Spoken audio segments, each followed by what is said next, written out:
কারণ কিয়ামতের ময়দানে সূর্যের গরম বড় কঠিন। মানুষগুলো পুরুষ নারী সব উলঙ্গ দাঁড়াবে হাসরের মাঠে। সূর্যের গরমে মাথার মগজগুলো টাস টাস করে ফেটে যাবে।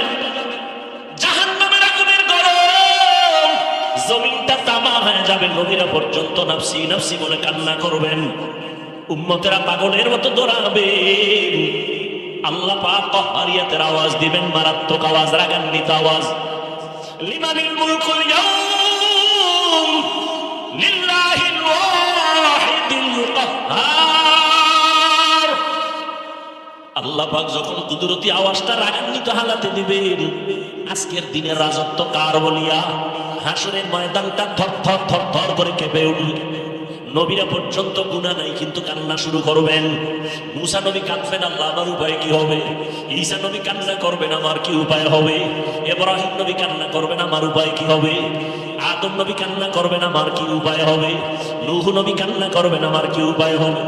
আল্লাহর নবী আম্মা জান আয়েশাকে বলেন, আয়েশা, কিয়ামতের দিন উম্মতেরা পাগলের মতো দৌড়ায়, কোন নবী তাদের একটু সান্ত্বনাও দেয় না। এই উম্মতরা ঘুরতে ঘুরতে ঘুরতে ঘুরতে আমার কাছে দৌড়াইবে। আম্মা জান আয়েশা বলেন, নবী আপনাকে কোথায় তারা পাবে? নবী বলেন, আমি আমার মাওলার সামনে মাকামে মাহমুদে সিজদায় পড়ে কাঁদবো। সমস্ত নবীরা নিজেদের জন্য কান্না করবেন। আদম নবী বলবেন, আল্লাহ আমাকে বাঁচাও। মুসা নবী নিজের চিন্তায় কাঁদবেন, ঈসা নবী নিজের চিন্তায় কান্না করবেন।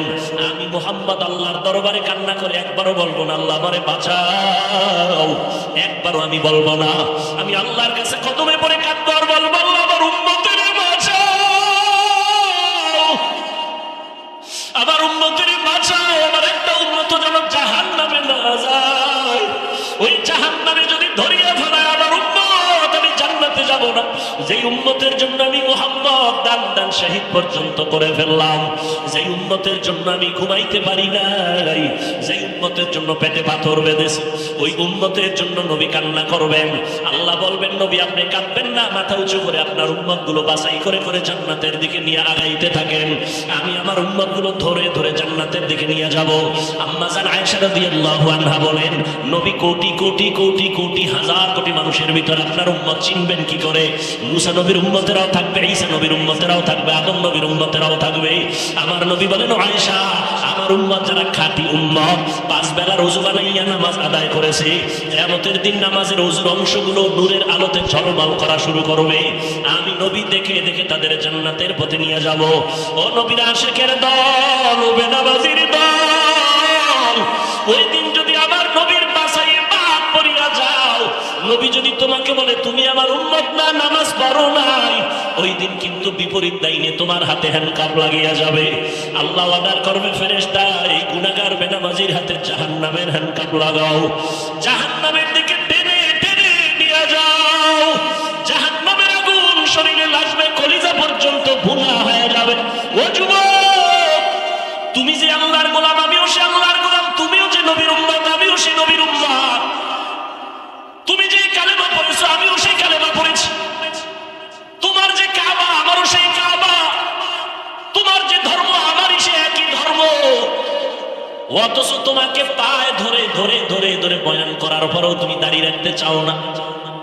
আমি দাড়ি কাটতে লজ্জা পাই, তুমি দাড়ি রাখতে লজ্জা পাও। তুমি কেমন মুসলমান? আমি টুপি মাথায় না দিলে লজ্জা লাগে, তুমি মাথায় টুপি দিতে লজ্জা লাগে, তুমি কেমন মুসলমান? আমি আল্লাহর ঘর মসজিদে না ঢুকলে লজ্জা লাগে, তোমার মসজিদে ঢুকতে লজ্জা লাগে, তুমি কেমন মুসলমান? আজকে তো হিন্দুদের যদি এত কষ্ট করে বয়ান করতাম অনেক লাভ হতো। 6 মাস লাগতো না, আমার দেশের হিন্দু বৌদ্ধ দল মদিনার আশিক হয়ে যেত ইনশাআল্লাহ। কিন্তু 12 মাস কুত্তার মতো দৌড়াই। সব আলেম ওলামারা না খাওন আছে, না ঘুম আছে, না সুস্থতা আছে, এত পেরেশানি করে পাও ধরে ধরে ধরে ধরে বয়ান করি। একবারও কিন্তু বলি নাই আমি 5 কুল্লি টুপি মাথায় নিয়েছি, তোমরাও দাও, না হয় জাহান্নামে যাবা। একবারও বলি নাই। অন্য টুপিওয়ালারে গালিও দেই নাই। আমি কওমি মাদ্রাসার সন্তান, কোনোদিন আলিয়ার বিরুদ্ধে বলি নাই, স্কুল কলেজের বিরুদ্ধে বলি নাই। আমি তাবলিগের লাইনের সন্তান, যারা তাবলিগ করে না না, এদের একটা গালিও দেই না। আমি নাভির নিচে হাত বেঁধে নামাজ পড়ি, যারা বুকে হাত বেঁধে নামাজ পড়ে গালি দেই নাই, হিংসা করি নাই। আমরা 20 রাকাত তারাবি পড়নেওয়ালা মুসলমান, 8 রাকাত আমাদের গালি দেই নাই, হিংসা করি নাই। তুমি আমার 20 রাকাত নিয়ে কেন এত অ্যালার্জি? তুমি আমার কওমি নিয়ে কেন অ্যালার্জি? তুমি আমার টুপি নিয়ে কেন এত তোমার অন্তরে ব্যথা? আমি তোমার আলহামদুলিল্লাহ পরে আস্তে আমিন বলি, তুমি জোরে জোরে আমিন বলো। কোনোদিন তর্কে যাই না, গালিও দেই না, হিংসা করি না। তুমি আমার আস্তে আমিন নিয়ে এত অন্তরে কেন এত ব্যথা নিয়ে চলো? আল্লাহর বান্দা, আমি মাদ্রাসায় পড়ুয়া বলি না স্কুল ছেড়ে দাও, কলেজ ছেড়ে দাও, সব মাদ্রাসায় চলে আসো, একবারও বলি নাই। পাও ধইরা শুধু একটাই বলি, মা বাবার কথা মতো চলো, উলামায়ে কেরামের পরামর্শ নিয়ে চলো, মদিনার নবীর আদর্শের মালা গলায় লাগাও রে যুবক। একটাই দাবি, ওই এতক্ষণ তোমার সামনে বয়ান করলাম, একটা দলের পক্ষে কথা বলি নাই। এই 5টা জিনিসের দ্বারা আল্লাহ পরীক্ষা নেবেন: ভয়, ক্ষুধা, মালের ঘাটতি, জীবনের ঘাটতি, ফলের ঘাটতি।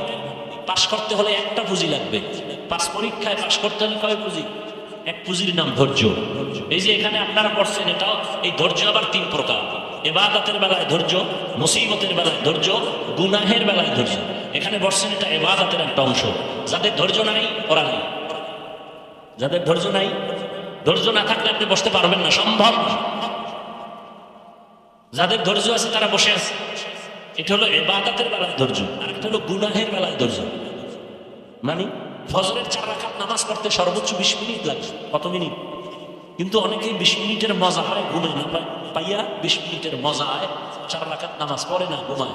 20 মিনিটের মজায় যে ঘুমাইল নামাজ বাদ দিয়া, সে ধৈর্যের সাথে উঠতে পারলো না। শাস্তি দেখি, সাজাটা কি 20 মিনিট হবে? ধৈর্য নেই। অথচ সারা রাত মোবাইল চালাইছে, এই জন্য কোনো পরোয়া নাই, চিন্তা নাই। সারা রাত মোবাইল চালায়, দেখছি কি কবিরা গুনাহ। কি বয়ান শুনবেন আপনারা? কি বয়ান করব? ধ্বংসের দ্বার প্রান্তে আমরা সব। লেখাপড়ার সফলতা নষ্ট, মোবাইল। যুবকদের চেহারা সব ফ্যাকাশে, সারা রাত কবিরা গুনাহ করলে চেহারা নূর আসবে কি করে? আল্লাহ সব ভাইকে মোবাইলের গুনাহের থেকে হেফাজত করেন। স্বামী আর স্ত্রী নুজহাতুল মাজালিসে ধৈর্যের বয়ানের ঘটনা আছে, 2 মিনিট বলবো। আবার তো আপনারা এমনি তো বলে কেসা কাহিনী ওয়াজ করি, কি ওয়াজ বলে না? বলে না? কে বলে? যে বেনামাজি। এই কথাগুলো কারা বলে? নামাজিরা ঠিক মত আসলে বলে না। ভেজাইলে নামাজি ওয়াজ করছেন একটু আগে, এরা বলে। আর বেনামাজিরই বলে কেচ্ছা কাহিনীর ওয়াজ করি। ওই আহমক জাহেলকে বলি, ও জাহেল, তুমি কেচ্ছা কাহিনীর কি বুঝো? কোরআন হাদিসের ওয়াজ না করে কেচ্ছা কাহিনী বলে। তুমি জানো কেচ্ছা কাহিনীর পৃথিবীতে শ্রেষ্ঠ কিতাব হলো কোরআন শরীফ? তোমার সে ধারণাই নেই, তুমি তো মূর্খ। তোমার সে ধারণাই নেই পৃথিবীতে শ্রেষ্ঠ কিচ্ছা কাহিনীর কিতাবের নাম কোরআন, শ্রেষ্ঠ কিচ্ছা কাহিনীর কিতাবের নাম হাদিস শরীফ।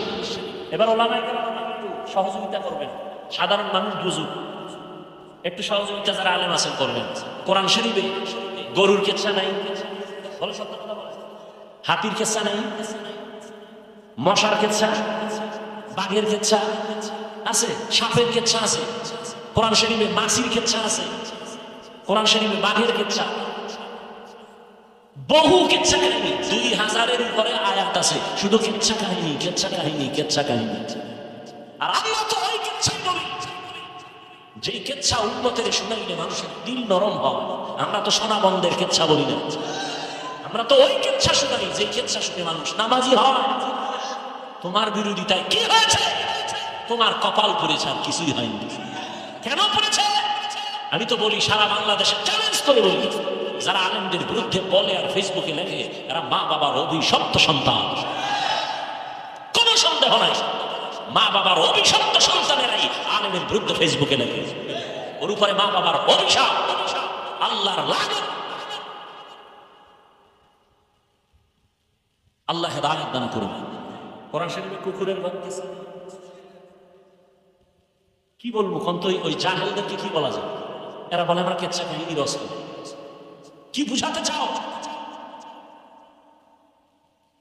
জাতিকে? কি বুঝাতে চাও? কি মেসেজ দিতে চাও? আমাকে একটা জবাব দিবেন। আপনারা বয়ান কিছু শুনবেন না রাগ আসতেছে দিলে? আমি যদি কোনো ভুল বলি দাঁড়ায় আমাকে একটু স্মরণ করাই দিবেন যে হাফিজ ভাইটা ভুল হচ্ছে, আমাকে একটু জবাব দিবেন নিরপেক্ষভাবে, কোনো স্বার্থ নিয়ে না, কোনো পক্ষ নিয়ে। সত্য কথাটা আপনি বলবেন, মানেন আর না মানেন বলবেন।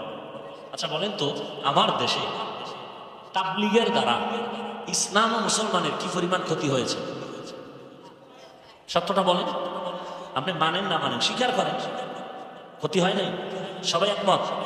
আচ্ছা, 2, কওমি মাদ্রাসার দ্বারা আমার দেশের মুসলমানের ঈমান ও আমলের কি ক্ষতি হয়েছে? সত্য কথাটা বলেন। নাম্বার 3, আমার দেশে হক পীর আসেনি? আছে? এই আহলে হক পীর মাশায়েখের দ্বারা আমার দেশের মুসলমান ইসলামের কোনো ক্ষতি হয়েছে? বলেন। তাবলীগের কথা শুনে মানুষ কি দাড়ি কেটে ফেলবে? চরমনাই, উজানি, বাহাদুরপুর, নানুপুর আহলে হক যারা আছেন পীর মাশায়েখ, এদের বয়ানে মানুষ কি নামাজ পড়ার থেকে বেনামাজি হয়? কওমি মাদ্রাসার কারণে এদেশের সন্তানরা সব গাঁজাখোর হয়, সন্ত্রাসী হয়। তাহলে সবাই একমত? যদি একমত হন, আমি রাগের ভাষায় না মহব্বতের ভাষায় বলবো, মৃত্যু পর্যন্ত কোনোদিন 1 সেকেন্ডের জন্য তাবলীগের বিরুদ্ধে কিছু বলবেন না, কিছু লিখবেন না, কওমির বিরুদ্ধে কিছু বলবেন না, কিছু লিখবেন না, খাঁটি আল্লাহওয়ালা পীর মাশায়েখের বিরুদ্ধে কিছু বলবেন না, কিছু লিখবেন না। যদি করে থাকেন তওবা করে নেবেন। ঠিক আছে তো ইনশাআল্লাহ? আল্লাহ কবুল করে। আপনি আরেকটা জবাব দেন, এটা অন্য প্রসঙ্গ। কিয়ামতের আগ মুহূর্ত পর্যন্ত আমাদের নবীজি আমাদেরকে কালিমার দাওয়াত দিতে, ঈমানের ইসলামের দাওয়াত দিতে আসবেন? আমাদের নবীজি কি বলেন না কেন? আচ্ছা, আবু বকর আসবেন, ওমর ফারুক, কোন সাহাবা, ইমাম আবু হানিফা, ইমাম বুখারী, ইমাম মুসলিম, ইমাম তিরমিজি, ইমাম মালিক কেউ আসবেন কিয়ামতের আগে? আচ্ছা, এবার আপনাকে প্রশ্ন, আমরা জান্নাতে যাব না? কথা বলেন ইনশাআল্লাহ। জান্নাতের ঠিকানা আছে কোরআন হাদিসে, কোথায়? এই যুবকরা জবাব দাও, জান্নাতের ঠিকানা কোথায়? কপাল খারাপ, তুমি কোরআন শরীফের আরবি বুঝো না, হাদিসেরও আরবি পারো না। এখন তোমার জান্নাতে যাইতে হলে কোরআন হাদিস থেকে ঠিকানা নিতে হবে। তুমি এখন কোরআনও বুঝো না, কোরআনের ব্যাখ্যাও বুঝো না, হাদিসও বুঝো না, হাদিসের ব্যাখ্যাও বুঝো না। তোমার পথ কি? নবীও আসবে না, আবু বকরও আসবে না, সাহাবায়ে কেরাম আসবে না। এখন পথ কি তোমার? কি পথ? একটা পথ খোলা, উলামায়ে আহলে হকের পরামর্শ নিয়ে কোরআন সুন্নাহ অনুযায়ী চলা। কথা ঠিক? কিন্তু তুমি চায়ের দোকানে বইয়া বসে তেল লাগাইয়া বলো, আমি কোনো ওলিয়া উলিয়া মানি না, ব্যক্তি মানি না, মাযহাব মানি না, আমি কোরআন হাদিস মানি। তুমি কোরআনের আরবি বুঝো না, হাদিস বুঝো না। তুমি যদি বলো আমি কোনো ব্যক্তি মানি না, আমি কোনো মাযহাব মানি না, আমি কোনো ওলিয়া উলিয়া মানি না, আমি কোরআন হাদিস মানি, তুমি কোরআন হাদিস মানা কি জিনিস তুমি বুঝোই না, বুঝোই না কোরআন হাদিস মানা কি জিনিস। আমি তো সারা বাংলাদেশে কসম খাইয়া বলি, কসম খাইলে কথার গ্যারান্টেড আরো বাড়ে, আল্লাহর কসম। জমিনে যারা বলবে আমরা ওলিয়া উলিয়া মানি না, এরা কোরআন শরীফ মানে না, বুখারী শরীফ মানে না, এরা বাতিল, এরা ভণ্ড। এদের যারা ভণ্ড স্বীকার করে না, তারাও ভণ্ড। কথা বুঝতে পারছি?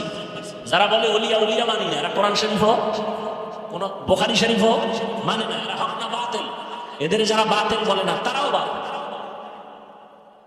আল্লাহ হেদায়েত দান করুন। তো বলতেছিলাম নুজহাতুল মাজালিস একটা ঘটনা। ধৈর্য দিয়া স্বামী আর স্ত্রী, স্ত্রী স্বামীকে বলে তুমি আমাকে কেমন মহব্বত করো? বলে সীমাহীন। বলে দলিল? তুমি আমার জীবন, তুমি আমার মরণ, যা চাইবা তাই দিন। স্ত্রী আবার বলে যা চাইবো তাই দিবা? বলে অবশ্যই দিব। স্ত্রীও মোটামুটি দিনদারি, স্বামীকে একটু পরীক্ষাও করার নিয়ম, আসলে দিবা বা দিবা? তালাক দাও, তালাক। কি দাও? স্বামী বলে মরে গেল তালাক। বলে তুমি ওয়াদা করছো দিবা, দাও। দুইজনে হালকা তর্ক, সমাধানের জন্য ওই যুগের নবীর কাছে রওনা। রাস্তার মাঝে গিয়া স্বামী বেচারা পইরা গিয়া পাও ভাঙছে, চিৎকার দিয়া কাঁদে, আল্লাহ আমারে বাঁচাও। স্ত্রী কয় নবীর দরবারে যাব না, বাড়িতে চল। বাড়িতে গিয়া স্বামীর হাত ধরে বলে আমি যে তালাক চাইছিলাম, কথাটা ফিরাই নিলাম, মাফ করে দাও। স্ত্রী বলে চাইলে কেন? চাওয়ার পরে আবার ফিরাই নাও কেন? স্ত্রী বলে তুমি রসুলের হাদিস শুনাইছো না? কি মুসিবত? আল্লাহ যাকে ভালোবাসেন তাকে মুসিবত দিবেন। আমি যে তোমার ঘরে সংসার করছি এত বছর কোনো মুসিবত পাইনি, তোমার কান্নাকাটি ছিল না। শব্দ ছিল না। বুঝলাম যেখানে মুসিবত নাই ওখানে খোদার রহমত নাই, আমিও নাই, তালাক চাইছি। কিন্তু যখন রাস্তায় গিয়া পাও ভাঙছে, আল্লাহকে ডাকছো, কান্না আসছে, শব্দ বের হয়েছে, আমি হাদিস অনুযায়ী ভেবে নিলাম রহমত নাজিল হয়েছে। যেখানে আল্লাহর রহমত আছে আমিও আছি। আর আমরা হালকা মুসিবতে পড়লে এলাকার কমিশনার থেকে গালাগালি শুরু করে খোদা পর্যন্ত যায়, ঠিক নেই? অথচ আল্লাহ বলেন অবশ্যই আমি মুসিবত দিয়া পরীক্ষা করবই করব, 5টা জিনিসের মাধ্যমে। পাশ করার জন্য পুঁজি লাগবে একটা, নাম কি বলেন? ধৈর্য। দাম কত? ধৈর্যের পরীক্ষা দিলেন ইব্রাহিম নবী ইসমাইলের শরীর তলে নিয়ে। বাবারও যেমন ধৈর্য, সন্তানেরও তেমন ধৈর্য। আল্লাহ কয় যারা ধৈর্য ধারণ করার গুণটা অর্জন করবে আমি তাদের তো অনেকগুলো পুরস্কার দিব, তবে 2টা পুরস্কার দিব মারাত্মক কঠিন, বড়, দামি। একটা দুনিয়ায় আর একটা পরকালে। দুনিয়াটা কি? আমি আল্লাহ তার বন্ধু হয়ে থাকবো। সুবহানাল্লাহ আসে না? ইয়া আইয়ুহাল্লাযীনা আমানুস্তাঈনু বিস-সাবরি ওয়াস-সালাহ ইন্নাল্লাহা মা'আস-সাবিরিন।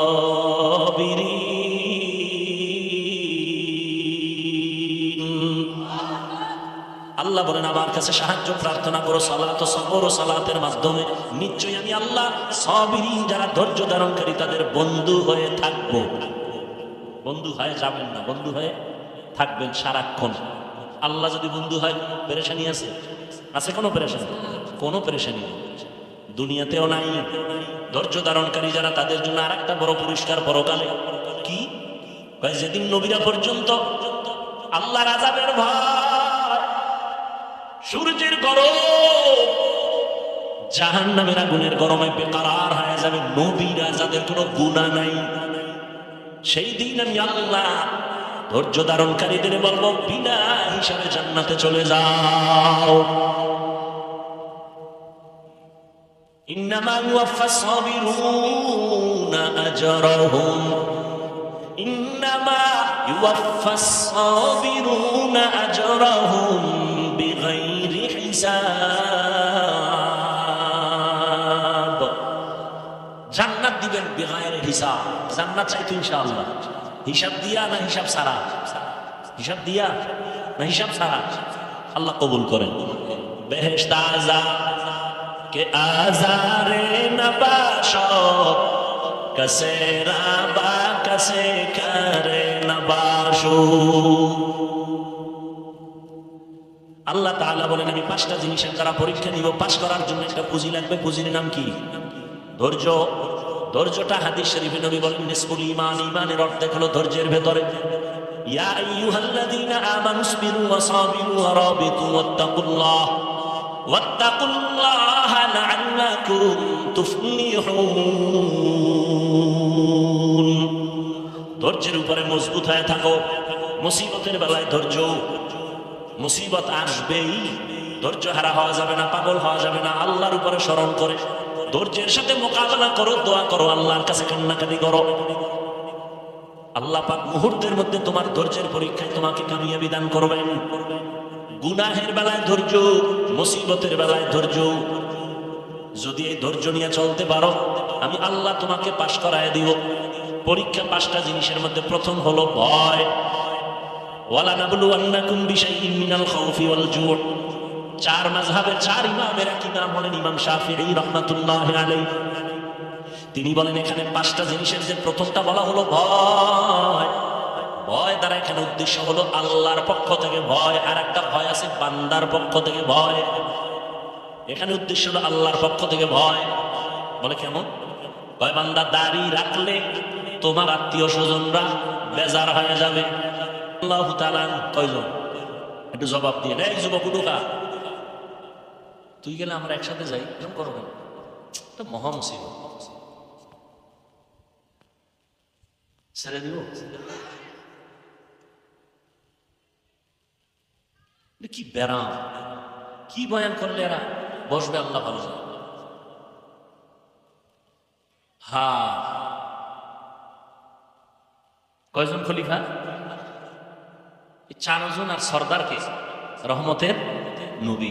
এরা গেছে কলিজার টুকরা রসুলের রসুলের কলিজার টুকরা কন্যা নাম বলেন ফাতেমা, বাকিটাও বলেন রাদিয়াল্লাহু আনহা।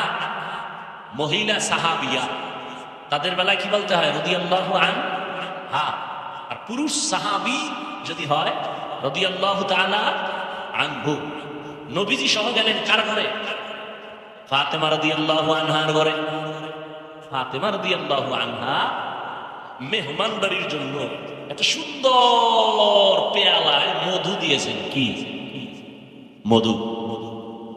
মধু দিয়েছেন। চার খলিফার সামনে রহমতের নবী বসে আছেন, মধু দিছে। ভালো না জিনিসটা?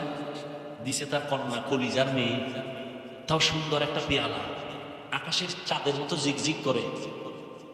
রসুল সামনে, হঠাৎ করে তাকায় দেখে পেয়ালার মধুর মাঝখানে একটা চিকন চুল। কি চুল? ছোট না, অনেক বড়। বড় চুলটা কাদের হয়? পুরুষের না। বর্তমানে বলা মুশকিল, কারণ পুরুষের চুল তো মহিলাদের থেকে লম্বা। ঠিক নেই? স্টাইল মহিলাদের মতো পেছনে খোপা বাঁধে, আবার ভাব লয়, এরা সাধক। কি হাদিস শরীফে স্পষ্ট, যেই পুরুষ মহিলার সাজে সাজবে, যেই মহিলা পুরুষের সাজে সাজবে, জাহান্নাম, জাহান্নাম, জাহান্নাম। এখন তো আবার ওদিকে গেলে তো আরেক জানা কি জেন্ডার। মেয়েরা থাকবে আকার আকৃতিতে মেয়ে, কিন্তু ভাবটা দেখাবে পুরুষের মতো, ঠিক না? আর ছেলেরাও ওই ভাব ধরতেছে। মেয়েরা জিন্স, ছেলেরা প্যান্ট শার্ট পরে, এখন মেয়েরাও কথা বলে না, পরে। যাই হোক, চুল চিকন। নবীজি কয়, দেখছেননি আপনারা? ইয়া রাসূলুল্লাহ, দেখছি। কি? মধুর পেয়ালা। ভিতরে কিছু? নজর করে দেয়, হ্যাঁ দেখছি, একটা লম্বা চুল। এখান থেকে একটা মন্তব্য করেন তো এক একজনে। কি? আবু বকর বলে, আমি একটা মন্তব্য করি। বলে কি? মানুষের ঈমান চমৎকার পেয়ালার মতো, হ্যাঁ, আমল মধুর মতো মিষ্টি, আমল ইখলাস চুলের মতো চিকন, চুলের মতো চিকন। ওমরে ফারুক, আপনি একটা মন্তব্য করেন। ওমরে ফারুক বলেন, ইয়া রাসূলুল্লাহ, আমি একটা মন্তব্য করি।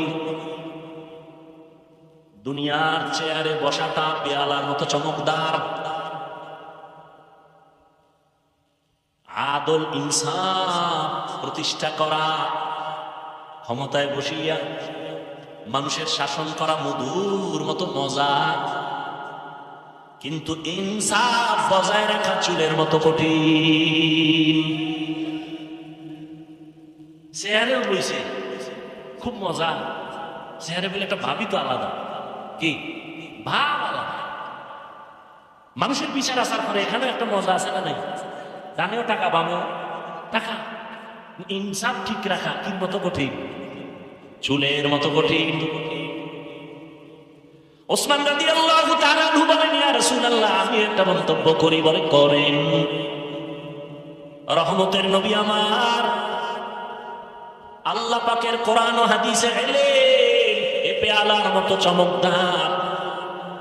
আমল করা, এলেম অর্জন করাটা মধুর মতো মজা, কিন্তু এলেম অনুযায়ী আমল কইরা আল্লাহ পাওয়া চুলের মতো বড় কঠিন। এত সুন্দর মজলিসটা কেমন মনে করেন? দেখছেন নি? নবীজি মজা করেন, মজা করতেছেন। নবীজি কি করতেছেন? মজা করতেছেন। খুব সুন্দর মজা। মজার মধ্য দিয়া হেদায়েতের আলো আসতেছে। কি আলো আসতেছে? আর আমগো মজার ভিতরে দিয়া গুনাহ আসতেছে। গুনাহ, মজা করি গুনাহ। নাউযুবিল্লাহি মিন যালিক। আল্লাহ হেদায়েত দান করে। হ্যাঁ, হযরত আলী আছে না নাই? নবী যদি অনুমতি দেন আমি একটা করি। হযরত আলী ডাক দিয়া কয়, ইয়া রাসূলুল্লাহ, দিন কায়েম, দুনিয়াতে দিন কায়েমের জিহাদে যাওয়া পেয়ালার মতো চমৎকার, ওই রাস্তায় শাহাদাতের পেয়ালা পান করা মধুর মতো মিষ্টি, কিন্তু আল্লাহর মহাব্বত নিয়ে যুদ্ধের ময়দানে জীবনকে বিসর্জন দেওয়া চুলের মতো বড় কঠিন। ফাতেমাকে আব্বা এত সুন্দর মজলিসে মতামত নিতেছেন, আমার একটা নিবেন না?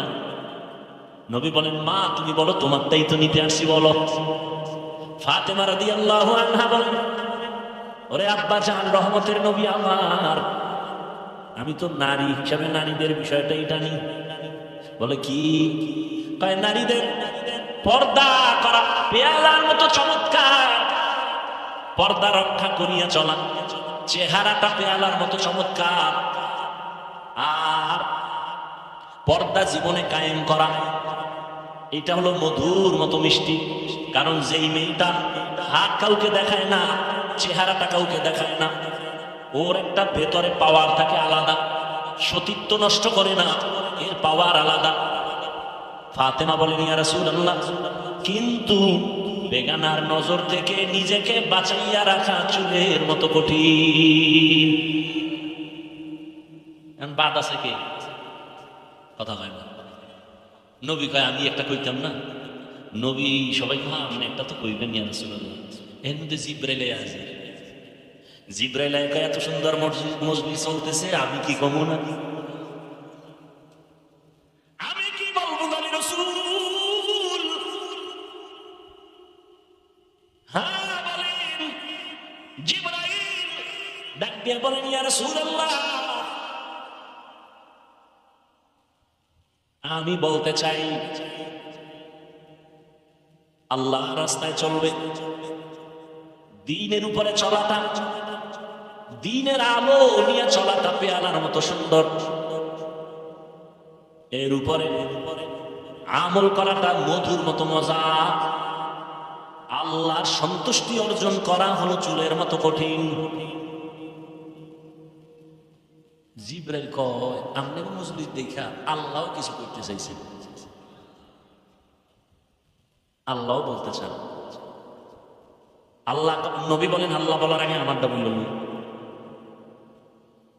নবী বলেন, আমি আল্লাহর মারিফত অর্জন করা পেয়ালার মতো চমৎকার চমকদার, আর মারিফতের মজা অন্তরে জমা করার নাম মধুর মতো মিষ্টি। আল্লাহর পরিচয় লাভের নাম মারিফত। মারিফতটা পেয়ালার মতো চমৎকার, আর আল্লাহর পরিচয় অন্তরে ধারণ করা হলো মধুর মতো মিষ্টি। কারণ যার মধ্যে আল্লাহর পরিচয় একবার আসবে, সে হবে আল্লাহর আশিক। ও যুবক, তুমিও মুসলমান, আমিও মুসলমান, তোমার আল্লাহ আমার আল্লাহ এক, তোমার নবী আমার নবী এক, তোমার ধর্ম আমার ধর্ম এক, তোমার কাবা আমার কাবা এক, তোমার কালেমা আমার কালেমা এক। ও নবীর আশিক, তুমি যে আল্লাহর গোলাম, আমিও সে আল্লাহর গোলাম, তুমিও যে নবীর উম্মত, আমিও সে নবীর উম্মত, তুমি যে কালেমা পড়েছো, আমিও সেই কালেমা পড়েছি, তোমার যে কাবা আমারও সেই কাবা, তোমার যে ধর্ম আমারই সে একই ধর্ম। অথচ তোমাকে পায়ে ধরে ধরে ধরে ধরে বয়ান করার পরেও তুমি দাঁড়িয়ে রাখতে চাও না। আমি দাড়ি কাটতে লজ্জা পাই, তুমি দাড়ি রাখতে লজ্জা পাও, তুমি কেমন মুসলমান? আমি টুপি মাথায় না দিলে লজ্জা লাগে, তুমি মাথায় টুপি দিতে লজ্জা লাগে, তুমি কেমন মুসলমান? আমি আল্লাহর ঘর মসজিদে না ঢুকলে লজ্জা লাগে, তোমার মসজিদে ঢুকতে লজ্জা লাগে, তুমি কেমন মুসলমান? আজকে তো হিন্দুদের যদি এত কষ্ট করে বয়ান করতাম অনেক লাভ হতো। 6 মাস লাগতো না, আমার দেশের হিন্দু বৌদ্ধ দল মদিনার আশে খায় যেত ইনশাআল্লাহ। কিন্তু 12 মাস কুত্তার মতো দৌড়াই, সব আলেম ওলামারা না খাওন আছে, না ঘুম আছে, না সুস্থতা আছে, এত পেরেশানি করে পাও ধরে ধরে ধরে ধরে বয়ান করি। একবারও কিন্তু বলি নাই আমি 5 কল্লি টুপি মাথায় দিয়েছি, তোমরাও দেও না হয় জাহান্নামে যাবে, একবারও বলি নাই। অন্য টুপিওয়ালারে গালিও দেই নাই। আমি কওমি মাদ্রাসার সন্তান, কোনোদিন আলিয়ার বিরুদ্ধে বলি নাই, স্কুল কলেজের বিরুদ্ধে বলি নাই। আমি তাবলীগের লাইনের সন্তান, যারা তাবলীগ করে না এদের একটা গালিও দেই নাই। আমি নাভির নিচে হাত বেঁধে নামাজ পড়ি, যারা বুকে হাত বেঁধে নামাজ পড়ে গালি দেই নাই, হিংসা করি নাই। আমরা 20 রাকাত তারাবি পড়নেওয়ালা মুসলমান, 8 রাকাত ওয়ালাদের গালি দেই নাই, হিংসা করি নাই। তুমি আমার 20 রাকাত নিয়ে কেন এত অ্যালার্জি? তুমি আমার কওমি নিয়ে কেন অ্যালার্জি? তুমি আমার টুপি নিয়ে কেন এত তোমার অন্তরে ব্যথা? আমি তোমার আলহামদুলিল্লাহ পরে আস্তে আমিন বলি, তুমি জোরে জোরে আমিন বলো। কোনোদিন তর্কে যাই না, গালিও দেই না, হিংসা করি না। তুমি আমার আস্তে আমিন নিয়ে এত অন্তরে কেন এত ব্যথা নিয়ে চলো? ও আল্লাহর বান্দা, আমি মাদ্রাসায় পড়ুয়া, বলি না স্কুল ছেড়ে দাও, কলেজ ছেড়ে দাও, সব মাদ্রাসায় চলে আসো, একবারও বলি নাই। পাও ধইরে শুধু একটাই বলি, মা বাবার কথা মতো চলো, উলামায়ে কেরামের পরামর্শ নিয়ে চলো, মদিনার নবীর আদর্শের মালা গলায় লাগাও রে যুবক। একটাই দাবি, ওই এতক্ষণ তোমার সামনে বয়ান করলাম, একটা দলের পক্ষে কথা বলি নাই, এই আওয়ামী লীগের পক্ষে বলছি, সত্য কথা বলো, মানো আর না মানো সত্য স্বীকার করো। আওয়ামী লীগের পক্ষে বলছি, বিএনপির পক্ষে বলছি, বলো। তা তুমি আমাকে দলের দালাল বলো কেন? এই বেয়াদব, এই মা বাবার অভিশপ্ত সন্তান। আমি চরমনের পক্ষে বলছি, তাবলিগের দালালি করছি, যে চরমনাই না করলে জাহান্নামী, তাবলিগ না করলে জাহান্নামী বলছি। তা তুমি আমাকে দালাল বলো কেন? তুমি কি বুঝো দালাল? এই বেটা, মদখোরের কাছে আলেম ওলামারা যদি যায়, আর যদি আলেম ওলামা মদখোরের তালে ভইরা মদ পান করে, তখন তুমি বলতে পারো এই আলেমরা মদখোরের গোলাম। কিন্তু এমন যদি হয় আলেমরা যাওয়ার কারণে মদখোর হুজুরদের লাইনে টুপি বসে, দাঁড়িয়ে রাখছে, নামাজ পড়ে, বিএনপির সাথে উলামায়ে কেরাম যাওয়ার কারণে যদি ইসলামের উপকার হয়, তো তুমি দালাল বলবো কেন? আওয়ামী লীগের কাছে হাটহাজারী হুজুর গেছে, কওমি মাদ্রাসার স্বীকৃতি নিছেন, ইসলামের দাবি পূরণের জন্য যদি যান, তুমি দালাল বলবা? কি পেয়েছো? এই বেয়াদবি, এই দুঃসাহস কে তোমাকে দিয়েছে? ক্লাস 5-এ পড়ে, আলিয়ায় দাখিল পড়ে, কওমি মাদ্রাসায় কাফিয়া সারহে বেকায় পড়ে, এরকম কিছু বেয়াদব ফেসবুকে একজন বড় আলেমের নামে ফট করে লিখে দেয় দালাল। আল্লাহ হেদায়েত দান করুন। আল্লাহ, এর যুবক, রহমতের নবী বলেন, আল্লাহর মারিফত অর্জন করা পেয়ালার মতো মজা। মারিফতের মজা যখন অন্তরে লাগবে তখন মধুর মতো মিষ্টি। আল্লাহকে যখন চিনতে পারবা তখন তোমাকে জীবনে কেউ জীবন নিয়ে নিবে, কিন্তু ঈমান কেড়ে নিতে পারবে না। ফিলিস্তিনের দিকে তাকাও, ইসরায়েলি জালেমের গোষ্ঠী ফিলিস্তিনের উপরে আক্রমণ, বলে জমিন ছেড়ে দাও, বাইতুল মাকদিস আমাদের হাতে দাও। মুসলমান বলে আল্লাহর জমিনে আছি, তোমাদেরটা খাই না, আল্লাহ রিজিক দেন, জীবনটা দিয়ে দিব, কিন্তু আল্লাহর ঘর হেফাজতে পিছপা হব না। আল্লাহ 5টা জিনিসের দ্বারা পরীক্ষা নিবেন। 1 নাম্বার হলো ভয়। ভয় ভয় ভয়টা আবার 2 প্রকার, আল্লাহর পক্ষ থেকে ভয়, বান্দার পক্ষ থেকে ভয়। বুঝেননি? এই ভয়ের উপরে যদি আলোচনা করি আরো 1-1.5 ঘন্টা চলে যাবে, ছেড়ে দিলাম। এই ভয়টাকেই বলে তাকওয়া। قال النبي صلى الله عليه وآله وسلم اتق المحارم تكن أعبد الناس। রহমতের নবী বলেন, তোমরা গুনার হারাম অবৈধ জিনিস থেকে নিজেকে বাঁচাও, তো মানুষের কাছে, আল্লাহর কাছে দামি হয়ে যাবে। এই ভয়ের নাম তাকওয়া। যারা ভয়টা করবে তাদের নাম মুত্তাকি। আল্লাহ পাক রব্বুল আলামিন এই ভয় অন্তরে জমা করার কথা বলছেন, অর্জন করা লাগবে, অন্য জায়গা থেকে নিজে নিজে অর্জন করা যায় না। এই তাকওয়া যাদের অন্তরে থাকবে আল্লাহ তাদেরকে দুনিয়াতে 6টা পুরস্কার দিবেন, পরকালে দিবেন 2টা। পরকালের প্রথম পুরস্কার বিনা হিসাবে জান্নাত, পরকালে দ্বিতীয় পুরস্কার হলো পর্দা ছাড়া ডাইরেক্ট আমার আল্লাহর সাথে হবে মোলাকাত। ডাইরেক্ট আল্লাহর সাথে মোলাকাত হবে। জিব্রাইলের মন্তব্যটা হয়েছে না হয় নাই? নবীটা বাকির লোকাটা। আল্লাহ বলেন, জিব্রাইল বলো, এত সুন্দর চমকদার মজলিসের মধ্যে আমি আল্লাহ একটা মত দিতে চাই। 4 খলিফা আমার নবীর কলিজা ফাতেমা, আমার রহমতের বন্ধু রহমতের নবীর জানায় দাও, জান্নাতটা কিন্তু পেয়ালার মতো চমকদার হবে, এত সুন্দর। আর জান্নাতের ভেতরের নাজ নিয়ামত হবে মধুর মতো মজা, এত মজা।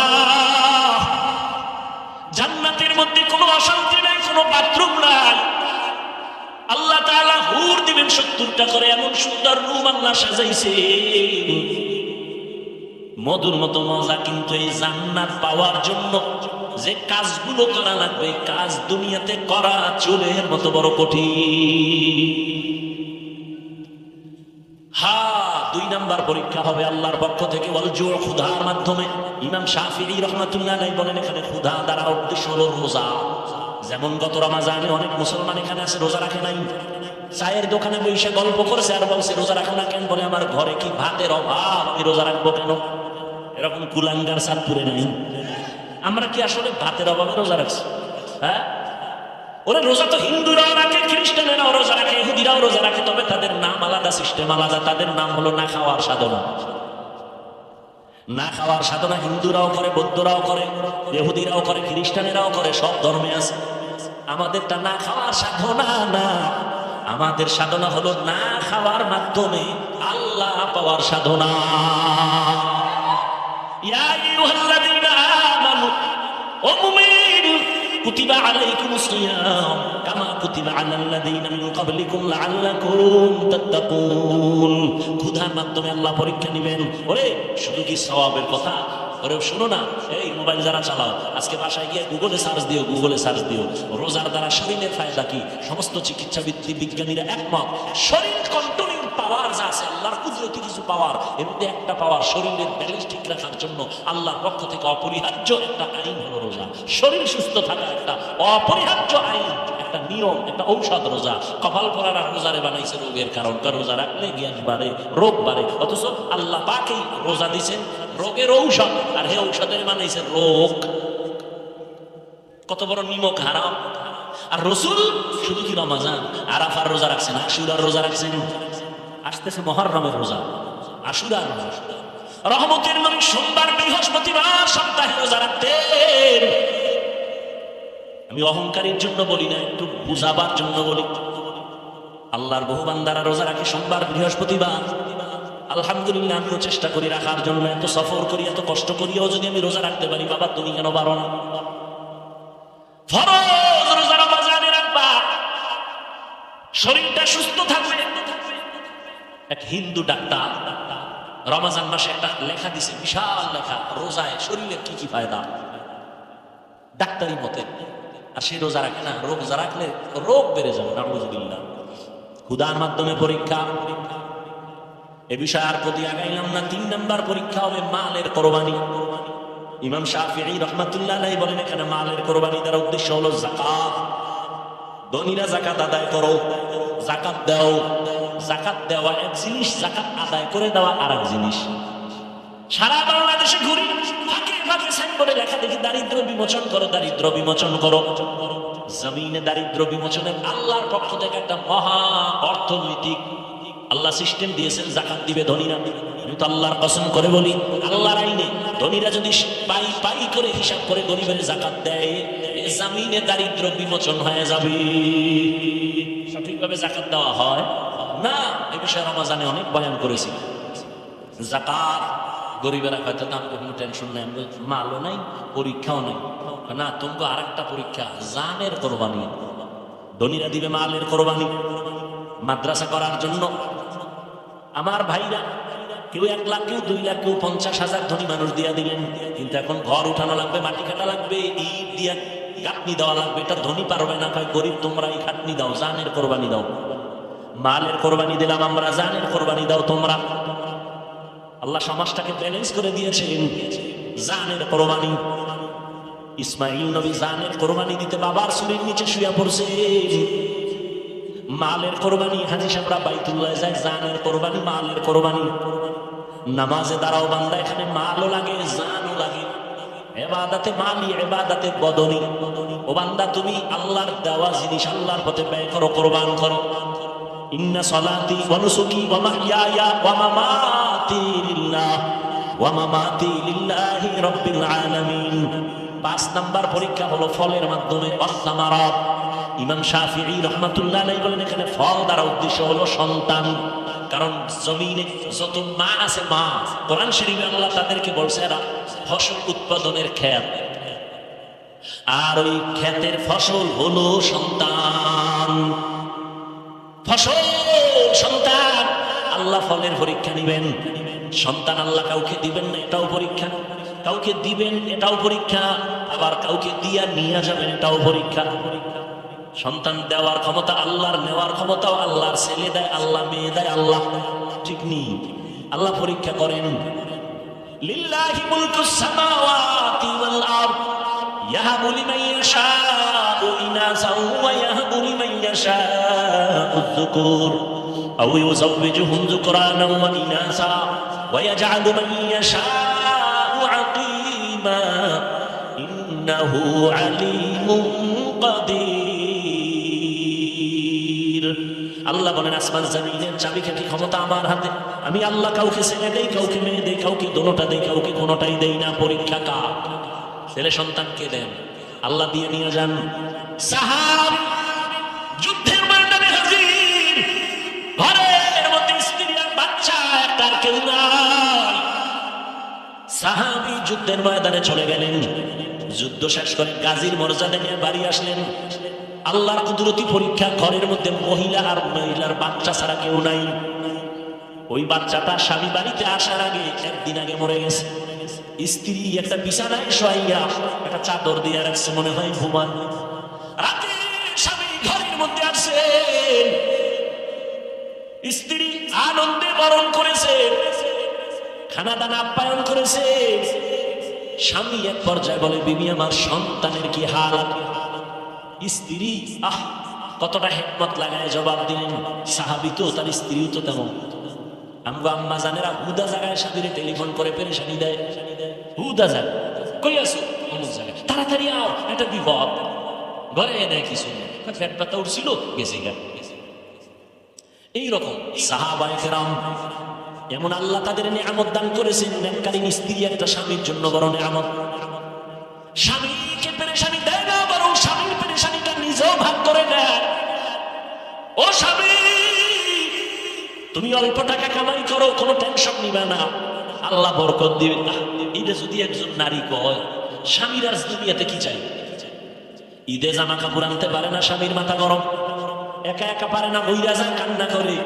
বিবি স্বামীর হাত ধইরা কয়, ও স্বামী আমার, বাচ্চা দুইটা আছে, একটা আছে, তিনটা আছে, ওদের কিছু কাপড় দাও, আমার কোনো কাপড় লাগবে না। আল্লাহ যেদিন তোমারে টাকা দিবে সেই দিন তুমি আনবা। এখন আমরা কোন রকম চলবো ইনশাআল্লাহ, কোনো টেনশন নিবা না। এমন একটা সাহস যদি আম্মা জান স্বামীরে দেয়, ওই স্বামী কোনোদিন হালাল টাকা ছাড়া কারো হক নষ্ট করে হারাম টাকা ঘরে নিবে না। আর যেই মহিলা খালি স্বামীর টাকা চুরি করে, চুরি করে বড় স্টেশন দৌড়ায়, ঠিক নি? এরপরে হকাস মার্কেটে যায়, আরো কত কত নতুন নতুন মার্কেটে দৌড়ায়, ঠিক নি? স্বামী যত আনে নাই, যত আনে নাই, যত আনে নাই। আল্লাহর কসম, স্বামী যদি হালাল ভাবে টাকা রুজি করে, স্ত্রী যদি স্বামীর অজান্তে টাকা দান করে, ওই কামাইতে কোনোদিন বরকত ওই সংসারে হবে না। এজন্য একটা প্রবাদ আছে না, সংসার ধ্বংস হয় না, সংসার ধ্বংস হয় নারীর কারণে, সংসার ধন্য হয় কথা হয় রমণীর গুণে। ভালো একটা নারী ঘরে আমি সে যুবক, ইডেন কলেজে যাই, দামি দামি নারী বয়ে গেছে। জাহাঙ্গীরনগরে যাও, চাঁদপুরে বিভিন্ন পার্কে যাও, বড় স্টেডে যাও, ডানা কাটা ভরি ঘরে নিয়ে যাও, ডানা কাটা ভরি। মানে কি এই ভরি খালি ডানাই কাটবে। বিয়ার সিঁড়িতে বাউ দিয়া শাশুড়ির ডানা কাটা কয় তোর মা খারাপ, ডানা কাটা একটা শেষ। কয়েকদিন কয় তোর বাপটাও কি করুন, কয় চাঁদপুর থাকবি, তা শহরে বাসালাম, না হয় ঢাকায় ল। ঢাকায় যাইয়া স্বামী একদিক, স্ত্রী আর একদিক, কিছু টাকা আত্মসাৎ করে কয় তোর ডানাও কাটলাম, গেলাম, ডানা কাটা ভরি। এরে যুবক, জীবনটা নষ্ট করিস না রে যুবক, চরিত্র অমূল্য সম্পদ। ভালো একটা নারী ঘরে নিয়ে দুনিয়াতে জান্নাতের ঘেরান নাকে পাইয়া খবরে যাবে। আল্লাহ সবাই কবুল করেন। বুড়ারা কি আর একটা করবেন? কি বুঝছে আমি বলি, খায় চলে একা দুই দেহ, মানে আমি দুই বিয়ার বস, হ্যাঁ বেশি বিয়া করো, বেশি বিয়া করো, হ্যাঁ দুই বিয়া করিয়া শান্তিতে আছে। 1 কোটি মানুষের মধ্যে একজন পাবেন কিনা সন্দেহ। বড় বউয়ের মন খুশি কইরা কবরে যাওয়া বড় বড় বড় বড় হাজার বড় থেকে কঠিন। একজনে 4 বিয়ে করছে, কয় বিয়ে? তো একজনে জিজ্ঞাসা, ভাই আপনি 4 বোন হক আদায় করেন? কহ কেমনে? কয় ছোট বোন লগে থাকি আর 3 বোন লগে মোবাইলে সারি, হক আদায় করে। 4 বিয়ার ওয়াজ চলে, কিন্তু আল্লাহ যে একটা রেড সিগন্যাল দিয়ে রাখছে, আয়াতটার মধ্যে খবর নাই। যদি তুমি স্ত্রীদের মধ্যে ইনসাফ নজর না রাখতে পারো, খবরদার ফাওয়াহিদা একটা নিয়ে থাকো, না স্ত্রী তোমার জাহান্নামে যাওয়ার কারণ হয়ে যায়। আল্লাহ মাফ করুন। সব ধ্বংসের পেছনে মোবাইল। যুবকেরা চরিত্র সুন্দর করো, ডাক্তার হও, আদর্শবান হও, ইঞ্জিনিয়ার হও, আদর্শবান। জীবনে সম্মান দেখবা কাকে বলে? দুনিয়ার মানুষ তোমার পায়ের নিচে ঘুরু ঘুরু করবে, সম্মান। চরিত্র লাগবে, চরিত্র। আর লাগবে শারীরিক সুস্থতা। চরিত্র ঠিক রাখতে হলে রাতের ঘুম, মোবাইল থেকে দূরে থাকো। সুস্থ থাকার জন্য অপরিহার্য কর্তব্য রাতের ঘুম। দোনোটাই নষ্ট করছে এই রাতের ঘুমও নাই, চরিত্রও ঠিক নেই। কার কারণে? মোবাইল। রাতের ঘুম নাই তো শরীর নষ্ট। দেখো না, কার্টুন দেখতে দেখতে যুবক নিজেই কার্টুন হয়ে গেছে। চেহারার মধ্যে কোনো উজ্জ্বলতা নেই, তাকাইলে মায়া লাগে না। মাত্র 25, 26, 27 বছর বয়স যুবকের চেহারা ভাল্লুকের মতো, চুলগুলো উল্লুকের মতো। কবিরা গুণা করে সারা রাত। আর এখন নতুন ধরনের আর এক ফাঁদের নাম বাইক। বাইক মানে বইলেই শরীর খালি আগুন লাগে, আগুন গরম। আর পেছনে যদি বিপরীত পার্টস থাকে সেটা আরো আগুন। আল্লাহ হেদায়েত দান করুন। আবার 2 গজ ট্রাকের তলে নেই, একসাথে 2 জন, 11 জন। আহা, আল্লাহ হেদায়েত দান করুন। এর যুবক ভালো করে বুঝো, আল্লাহর মোহাব্বত নিয়ে জীবনটারে সুন্দর করে আগাও। সাহাবী যখন বলে আমার সন্তান কই, মরে গেছে, কয় না আমার সন্তান ঘুমায়। আসলে তো মরে গেছে।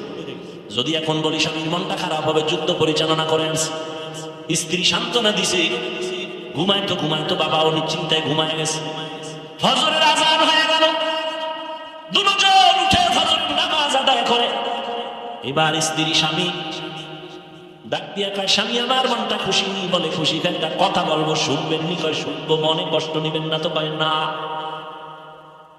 শুনেন, আপনারা খেয়াল করেননি, আমি 2 মিনিটে মোনাজাত দেবো একটু।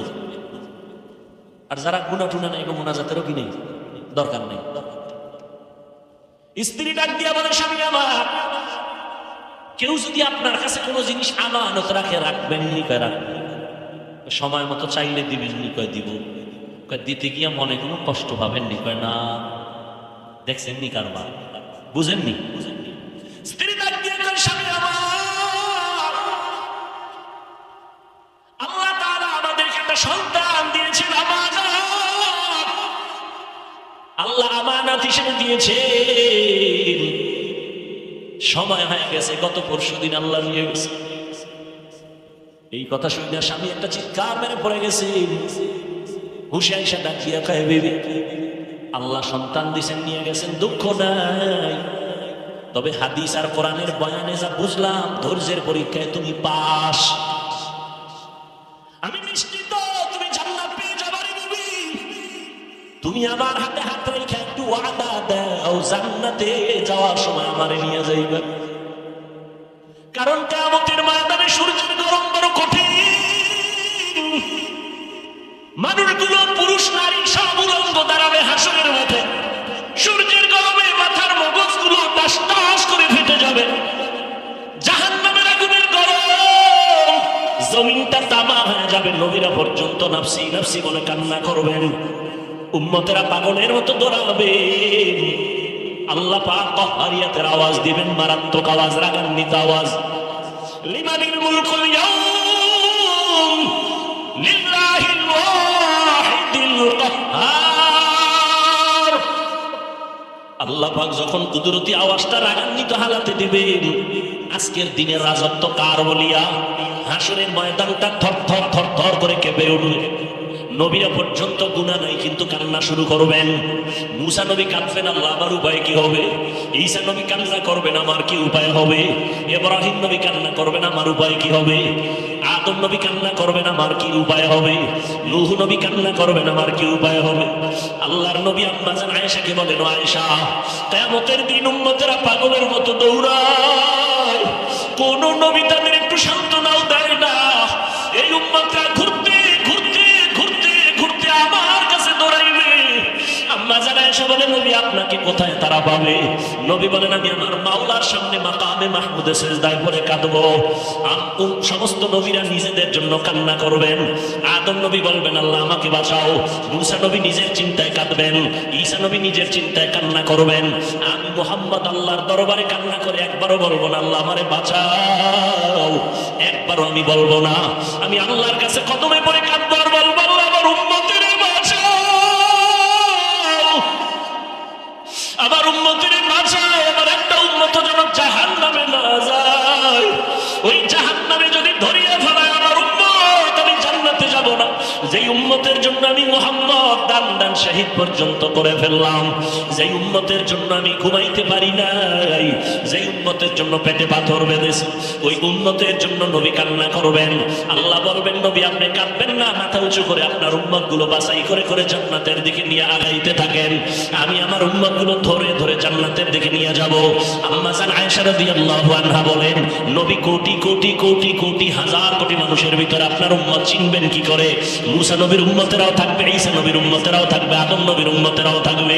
আমার নবী বলেন আয়েশা আমার উম্মত যারা খাঁটি উম্মত, পাঁচ বেলার ওযু বানাইয়া নামাজ আদায় করেছে, কিয়ামতের দিন নামাজের ওযুর অংশগুলো নূরের আলোতে ঝলমল করা শুরু করবে। আমি নবী দেখে দেখে তাদের জান্নাতের পথে নিয়ে যাব। ও নবীর আশিকের দল, ও বেনামাজির দল, ওই দিন যদি আমার নবীর বাসায় পাপ পড়িয়া যাও, নবী যদি তোমাকে বলে তুমি আমার উম্মত না, নামাজ পড়ো নাই, ওই দিন কিন্তু বিপরীত লাইনে তোমার হাতে হ্যান্ডকাপ লাগিয়া যাবে। আল্লাহ অর্ডার করবে ফেরেশতা এই গুনাহগার বেনামাজির হাতে জাহান্নামের হ্যান্ডকাপ লাগাও, জাহান্নামের দিকে টেনে টেনে নিয়ে যাও। জাহান্নামের আগুন শরীরে লাগবে, কলিজা পর্যন্ত ভুনা হয়ে যাবে। ও যুবক, স্কুলে পড়ো, কলেজে পড়ো, চাকরি করো, ব্যবসা করো, কোনো বাধা নাই। আল্লাহকে পাওয়ার জন্য আলেম হওয়া শর্ত না, মাদ্রাসায় পড়া শর্ত না। অন্তরকে গুনাহমুক্ত করে দাও, মা বাবার দোয়া নিয়ে চলো, উলামায়ে কেরামের পরামর্শ নিয়ে নবীর তরিকা সুন্নাত অনুযায়ী চলো। জীবনে জবান দিয়ে কাউকে কষ্ট দিও না, মা বাবারে কষ্ট দিও না, তোমার ব্যবহার দিয়া মুরব্বী উলামায়ে কেরামের কষ্ট দিও না। নবীর তরিকা মানিয়া চলো। তোমার মতো কত যুবক জীবনে মাদ্রাসায় পড়ে নাই, স্কুল কলেজে জেনারেল লাইনে থাকিয়া রাস্তায় গাড়ি চালায়, নামাজ পড়ে, তুমি কেন পারবা না রে বাবা? তোমার মতো যুবক দেখো দোকানদারি করে, ব্যবসা করে, চাকরি করে, নামাজ ছাড়ে না, তুমি কেন পারবা না? ও বাবারা, বুড়ারা, আপনাদের মতো কত বুড়ো মুরব্বীরা পাঁচ বেলার নামাজ পড়ে, আপনারা কেন পারবেন না? ও পর্দার আড়ালের আপনাদের মতো কত মা কত বোনেরা মোবাইলে সময় নষ্ট করে না, চাকরি নষ্ট করে না, সত্য নামাজ পড়ে, স্বামীর হেফাজত করে, নামাজ পড়ে, কান্না করে, সন্তানগুলোকে আদর্শওয়ালা বানানোর জন্য চেষ্টা করে। ও বাবা, যুবকরা তওবা করে নাও। জীবনে তো কম নামাজ ছাড়ো নাই, বেপরদায় কম চলো নাই, মনের চাহিদা পূরণে গুনাহ কম করো নাই। আজকে থেকে আল্লাহকে মনে মনে ডাকো আর বলো হে মালিক, জীবনে তো বহু অন্যায় করেছি, আমার অন্যায়ের খবর মা বাবা আত্মীয় স্বজন কেউ জানে না। আজকে থেকে তওবা করে নিয়ে মরিয়া গেলে যাবো, হায়াতের মালিক তুমি, ইজ্জতের মালিক তুমি। আর নামাজ ছাড়বো না, দাড়ি কাটবো না, বেপরদায় চলবো না, মা বাবারে কষ্ট দিব না, নবীজির তরিকা সুন্নাত মানিয়া উলামায়ে কেরামের পরামর্শ নিয়ে চলবো। তওবা করার যদি অন্তর তৈরি হয়, মুনাফিকি না থাকে, তওবার খাঁটি নিয়ত যদি থাকে, দুটো হাত আমার আল্লাহকে দেখায় দাও। আয় আল্লাহ, হাতগুলো কবুল করে নেন, তওবা কবুল করে নেন। আয় আল্লাহ, আমাদের তওবার উপরে মজবুত হইয়া চলার তৌফিক দান করেন, আমিন।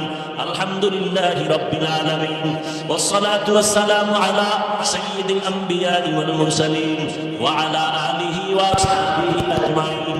ইয়া আরহামার রাহিমিন, ইয়া আরহামার রাহিমিন, ইয়া আরহামার রাহিমিন। রব্বিরহামহুমা কামা রাব্বায়ানি সগীরা। আল্লাহুম্মা ইন্নাকা আফুউন কারীম তুহিব্বুল আফওয়া ফা'ফু আন্না। আল্লাহুম্মা ইন্না নাসআলুকা রিযাকা ওয়াল জান্নাহ ওয়া নাউযু বিকা মিন সাখাতিকা ওয়ান নার। আল্লাহুম্মা ইন্না নাউযু বিকা মিনাল বারাসি ওয়াল জুনুনি ওয়াল জুযামি ওয়া সাইয়্যিল আসকাম। ربنا ظلمنا أنفسنا وإن لم تغفر لنا وترحمنا لنكونن من الخاسرين। দয়ার মালিক, কুদরতের নজর দিয়ে তাকায় দেখেন, ওলামায়ে কেরামরা হাত তুলেছেন, মুরব্বী, হাজী সাহেব, ব্যবসায়ী, চাকরিজীবী, পর্দার আড়ালের কত মা বোনেরা, কত যুবক ছাত্র ভাইরা, আমরা গুনাহগার, আপনার দরবারের বড় আসামি। শয়তানের ধোকায় পড়ে গুনাহ করেছি, তওবার নিয়তে হাত তুলেছি, আর গুনাহ করবো না, নামাজ ছাড়বো না, বেপরদায় চলবো না, দাড়ি কাটবো না। ও আল্লাহ, আপনি আমাদের তওবা কবুল করে নেন। গুনাহমুক্ত জীবন দান করেন। আয় আল্লাহ এই মাহফিল কবুল করে নেন, এলাকায় শান্তি দান করেন, মাদ্রাসা মসজিদ কবুল করে নেন। আয় আল্লাহ মা বোনদের আবেদা পর্দানিশী বানায় দেন, সন্তানগুলো নেককার বানায় দেন, মা বাবার বাধ্যগত বানায় দেন। আয় আল্লাহ যারা লেখাপড়া করে পরীক্ষার্থী কামিয়াবি দান করেন। আয় আল্লাহ ঘরে ঘরে সুন্নতের বাতি জ্বালায় দেন, সারা দুনিয়াবাসীকে মাফ করে দেন। ফিলিস্তিনের মুসলমানদের রহমতের চাদর দিয়ে হেফাজত করেন। ইসরায়েলের জালেম সহ সমস্ত জালেমদের জুলুম থেকে হেফাজত করেন। প্রবাসী যারা আছে ব্যবসা চাকরি করে হেফাজত করেন। বাংলাদেশ শান্তির দেশ বানায় দেন। আয় আল্লাহ প্রশাসনিকভাবে যারা কাজ করে দিনদার বানায় দেন, জনপ্রতিনিধির দায়িত্ব যারা পালন করে দিনের খাদেম বানায় দেন। আয় আল্লাহ এলাকার ঘরে ঘরে সুন্নতের আমল জারি করে দেন। আয় আল্লাহ সবার কামাই রুজি ব্যবসায় হালাল ভাবে বরকত দান করেন, পরমুখাপেক্ষী থেকে হেফাজত করেন। আয় আল্লাহ মাখলুকাতের শারারাত থেকে হেফাজত করেন। আয় আল্লাহ নেক আমলের আগ্রহ বাড়ায় দেন। ও দয়ার মালিক, আমরা যারা হাত তুলেছি জানি না কার মা নাই, কার বাবা নাই, অন্ধকার কবর থেকে দোয়া চাই। ওয়াল্লাহি ময়দানে জানি না কার এতিমের মতো হাত তুলেছে। আয় আল্লাহ সবাই সবাই রে পায়, এতিম সন্তান বাবারে পায় না, মাকে আর পায় না, মা বাবার সে মহব্বতের দোয়াও পায় না। আয় আল্লাহ যার মা বাবা দুনিয়ায় নাই সব কবরওয়ালাদের জান্নাত দান করেন। যারা বেঁচে আছেন দীর্ঘ নেক হায়াত দান করেন। অসুস্থ যারা সুস্থতার নিয়ামত দান করেন। আম্বিয়া কেরাম, সাহাবায়ে কেরাম, শুহাদায়ে কেরাম, আউলিয়া কেরাম, আসাদেজায়ে কেরামদের মাকাম জান্নাতে বাড়ায় দেন। আয় আল্লাহ আমাদের দিলের নেক আশা পূরণ করে দেন। রিয়া হাসাদ কিবির দূর করে ইখলাস দান করেন। উলামা তোলামা উম্মতের অন্তরে ইজ্জত বাড়ায় দেন। ইলম হিলম হিকমত আমলে বরকত দান করেন। চলার পথে হেফাজত করেন আল্লাহ। জালেমদের জুলুম থেকে হেফাজত করেন। বাতিনি দুশমন থেকে হেফাজত করেন। আয় আল্লাহ বাতিলের মোকাবেলায় বিজয় দান করেন। মিথ্যা মামলা থেকে চিরমুক্ত করে দেন। বিবাহ চাকরির সমস্যায় যারা আছে সমাধান করে দেন। আয় আল্লাহ আমাদের হালাল বরকতি রিজিকের ব্যবস্থা করে দেন। আয় আল্লাহ নবীজির রওজা মুবারক বাইতুল্লাহ জিয়ারতের জন্য কবুল করে নেন। আয় আল্লাহ নবীর সুন্নাতওয়ালা জিন্দেগি আমাদের দান করেন। হিম্মত শক্তি সাহস বাড়ায় দেন। আওয়াজে কথায় রুহানিয়াতে স্পষ্টতা বাড়ায় দেন আল্লাহ। আয় আল্লাহ ইখলাসওয়ালা জিন্দেগি দান করেন। আয় আল্লাহ সমস্ত মুসিবত থেকে হেফাজতের ব্যবস্থা করে দেন। আয় আল্লাহ সমস্ত খেদমতগুলো ময়দানে ভরপুর কামিয়াবির সাথে কবুল করে নেন। আয় আল্লাহ তাআলা মেহেরবানি করে ইজ্জতওয়ালা জিন্দেগি দান করেন। আমাদের জানমাল হার পরিবার হেফাজতের ব্যবস্থা করে দেন। নবীজির মুহাব্বতে আমাদের দোয়া কবুল করে নেন। সাল্লাল্লাহু তাআলা আলা খাইরি খালকিহি মুহাম্মাদ ওয়া আলিহি ওয়া আসহাবিহি আজমাইন। আমিন আমিন আমিন برحمتك يا أرحم الراحمين।